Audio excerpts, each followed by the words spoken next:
braids here. They're quite long. But y'all, we gotta talk about the braiding experience. I know you guys probably have a lot of stories you could tell. Feel free to add yours, but let me tell you about mine. This was my first time ever getting my hair braided in Harlem, New York. And that was my experience. Good morning, beautiful people. Today, well, it's really afternoon, but good day. Welcome to my channel. This video is gonna be a quick video. I'm not doing any hair, but it is going to be about these braids that I have here in my head. I got the knotless braids done about, I would say a week and a day. Yeah, I think it was past Sunday. Today's Monday, so a week ago. Let's just say a week.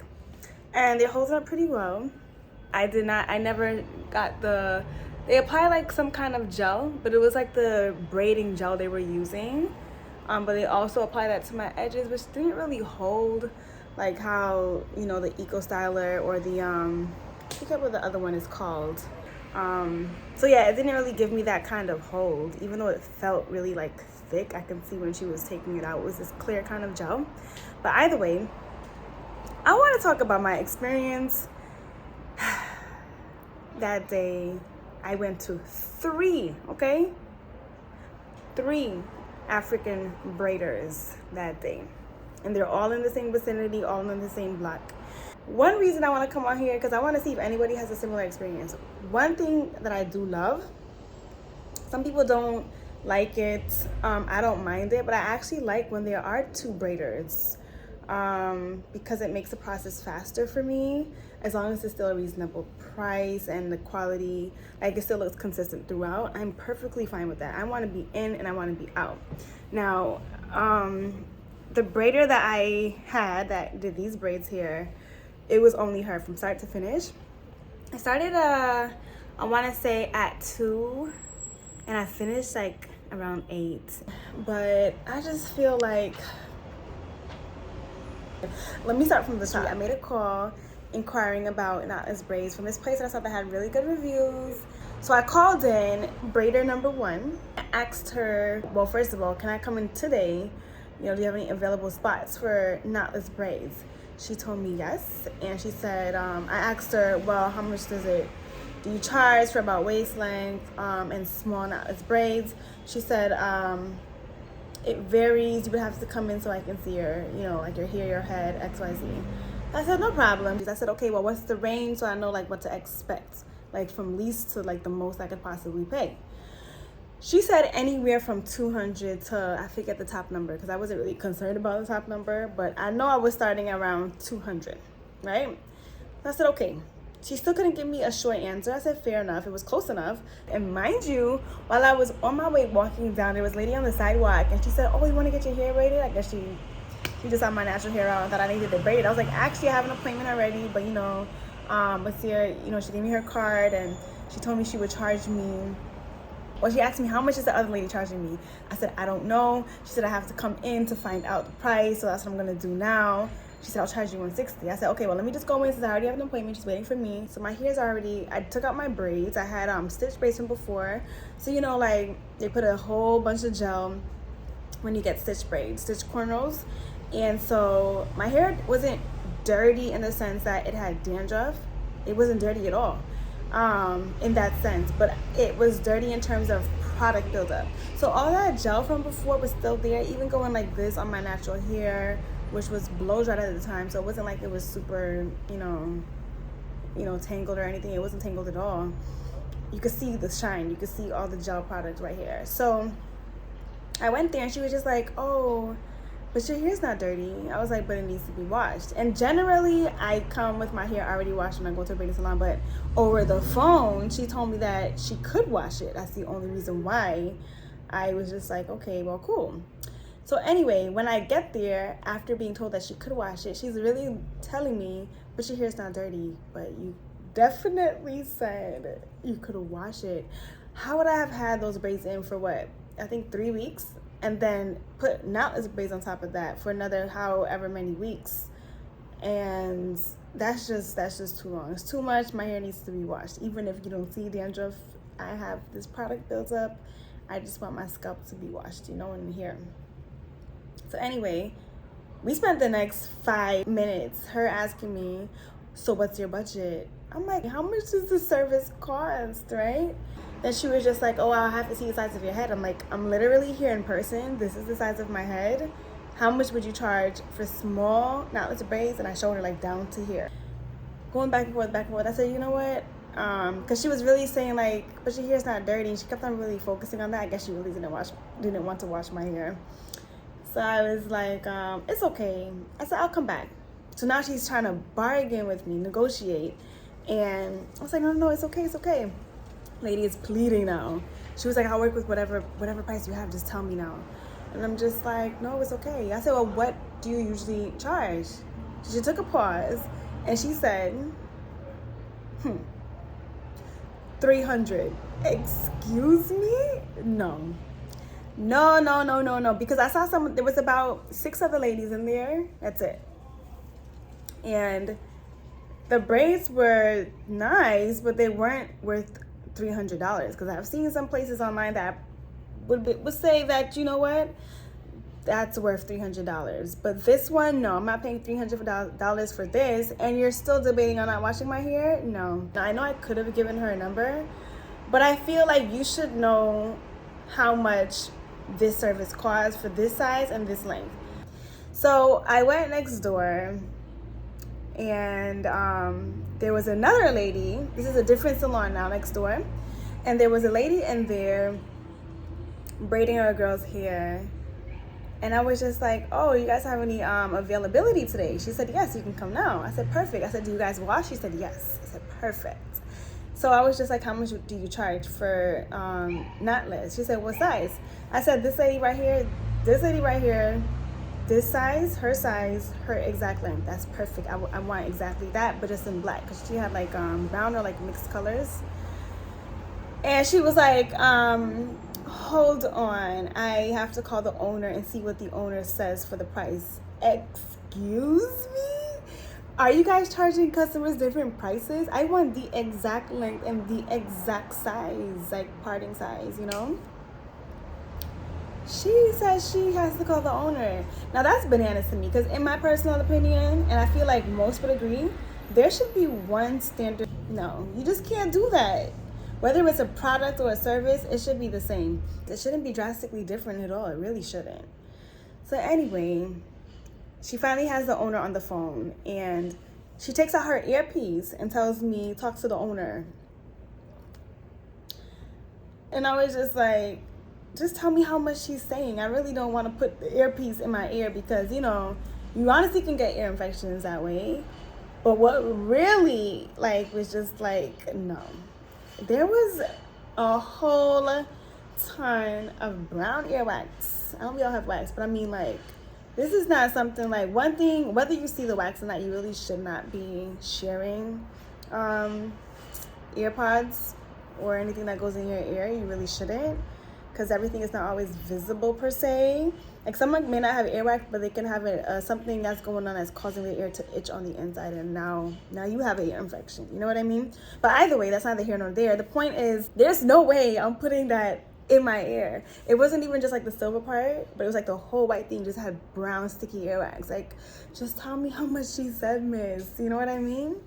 So I said, if you're really charging different prices for customers, and I'm telling you, the lady sitting right in front of you, I want that exact length, style, size, and you still can't tell me or quote me, that's it. It's a no thank you for me. And granted, initially, when I first passed them, they told me $220, right? But I think they knew that I went to the other lady who was next door. But I told them I already had an appointment, but I was just asking for, like, future reference. I said, I already have an appointment, but I want for future reference. How much you guys charge? She told me $220 with the wash included. When I came back now, I think now they're trying to, like, they're just trying to change. It should still be $220. You told me $220 10 minutes ago when I first stopped by, already knowing that I had an appointment somewhere else. But now that I'm coming to go to you guys instead, now I got to speak to the owner, and now you guys are trying to negotiate the price some more to raise it up. Obviously not down. So that was enough for me, and I was really getting fed up at this point, if I'm honest. So Guess where I went back to? The first lady who offered me the 160 when she was trying to say how much are they charging, and I said I don't really know.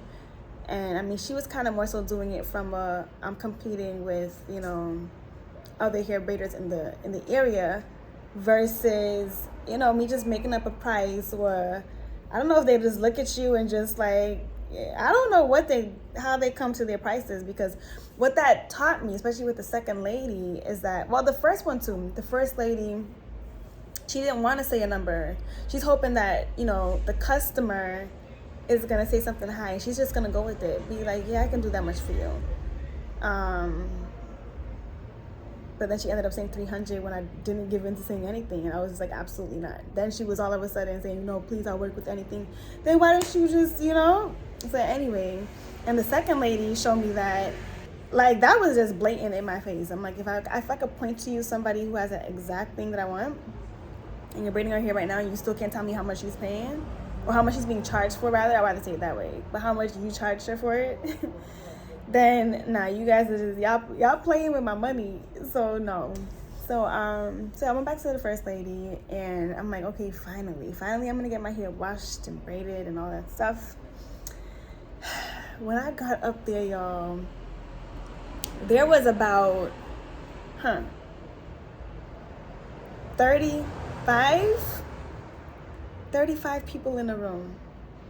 I want to say about 35 people in the room, everybody getting their hair braided. I've never seen anything like it before. Like, never.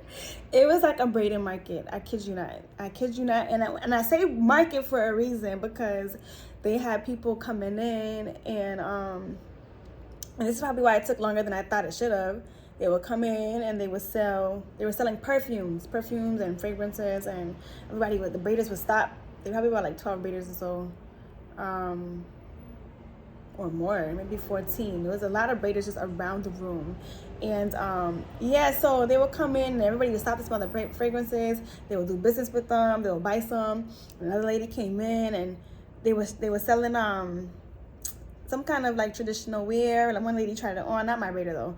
She tried it on over her clothes, and I don't know if she bought it or not. Some lady, a customer in there was selling Mary Kate products. The braiders are, you know, paying, and somebody there came in selling bread. Like, oh my goodness. Like, have y'all experienced? Like, I want to hear some of the stories you guys have, okay? So anyway, now I expect you to go take a break.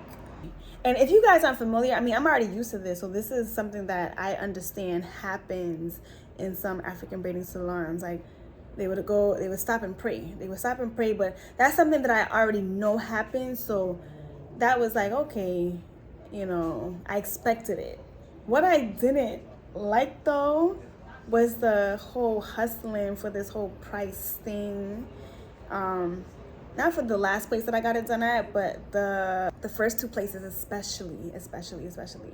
So I had no problems with my lady who did this at the third place. She was very nice, very, very nice. And if I ever told her it was too tight, she would say, okay, and she would make an adjustment. Very, very nice. And my only thing is that, and I guess most braiders don't braid to the end, but I felt like she left a lot out. I had to finish braiding mine down. I understand, because I've gotten my hair braided a couple of times before. I understand that you just seal it in the hot water, but even after that was done, it just looked unfinished. I feel like I've had neater braids before, and that's why I was like, no, I'm gonna finish braiding these down a bit more, as much as I can when I have the time when I go home. Because after all, she did charge me 160, whereas the other lady was really trying to get 300, and they were both offering me the same thing. As a matter of fact, lady was still trying to do it without washing my hair for the 301. So all in all, it was good. But I feel like when you book with the African hair braiding salon, this is what happens. But I mean, like, I think it was the fact that many people were coming in to sell things, and it just interrupted the service. You know what I mean? It could be cultural, okay, sure, but that's why I called it. I went to the braiding market last weekend. But yeah, perhaps I will go again, because if I don't find a price that's similar or like comparable to the 160, I'm definitely not gonna be, you know, going to a place in that same vicinity for way more. But I don't know. I might, and I also might try another braider. It's my first time, and there's plenty of braiders to choose from. Plenty. Like, again, I've never seen so many braiders in one space.